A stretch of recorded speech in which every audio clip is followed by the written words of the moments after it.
Santapan Harian Selasa 7 Juli 2026.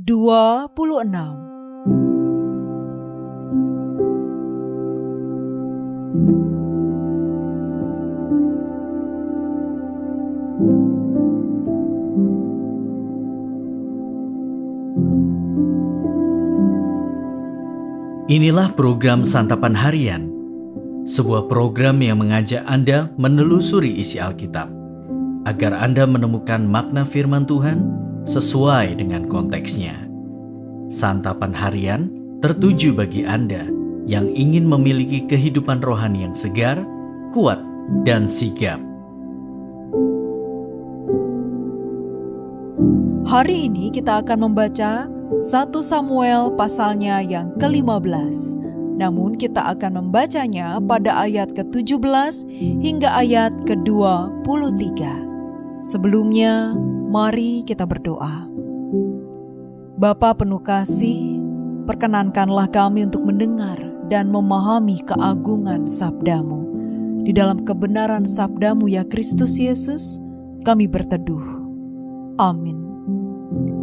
1 Samuel 15 ayat 17-23. Samuel berkata, "Walaupun engkau kecil dalam pandanganmu sendiri, bukankah engkau pemimpin suku-suku Israel? Bukankah Tuhan telah mengurapimu menjadi raja atas Israel? Tuhan telah mengutusmu pergi dengan pesan, pergi dan tumpaslah orang Amalek, orang-orang berdosa itu, dan perangilah mereka sampai engkau menghabisi mereka. Mengapa engkau tidak mendengarkan suara Tuhan? Mengapa engkau menyambar jarahan dan melakukan apa yang jahat di mata Tuhan?" Kata Saul kepada Samuel, "Aku justru mendengarkan suara Tuhan, maka aku pergi sebagaimana Tuhan mengutusku. Aku membawa Agag raja Amalek, sedangkan orang Amalek telah kutumpas. Tetapi rakyat mengambil dari jarahan itu kambing domba dan lembu yang terbaik dari semua yang seharusnya dikhususkan untuk dimusnahkan. Mereka hendak mengorbankannya kepada Tuhan Allahmu di Gilgal." Tetapi kata Samuel, "Apakah Tuhan berkenan pada kurban bakaran dan kurban sembelihan sama seperti kepada mendengarkan suara Tuhan? Sesungguhnya mendengarkan lebih baik daripada kurban sembelihan, mengindahkan lebih baik daripada lemak domba jantan. Pembangkangan sama seperti dosa bertenung, keras kepala sama seperti kejahatan menyembah berhala. Karena engkau telah menolak firman Tuhan, Ia pun menolakmu sebagai raja."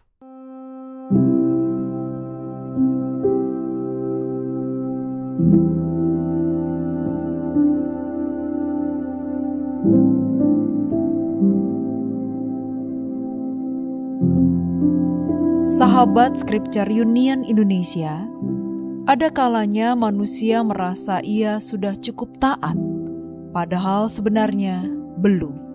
Kita mengira kita telah menaati Tuhan, tetapi kita masih memilih apa saja yang ingin kita taati. Itulah tragedi Saul di dalam 1 Samuel pasal 15. Seorang raja yang kehilangan kerajaan karena ketaatan yang setengah hati.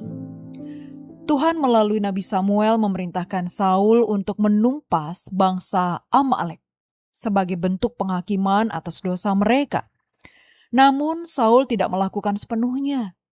Ia memang mengalahkan Amalek, tetapi menyisakan Raja Agag dan ternak-ternak terbaik.